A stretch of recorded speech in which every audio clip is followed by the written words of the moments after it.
যদি আয়নার মতো হতে চাও আয়না আগে করো যাইয়া পীরের ভদ্রতা পীরে দেখিয়া থাকবো খাওয়াইব তোমার মরণে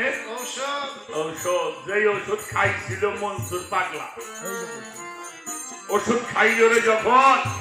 খুলে গেল তার জ্ঞানে নয়ন হাল ছেড়ে বহাল যেমন বদ খাওয়া মাতাল পরে নিজেই নিজে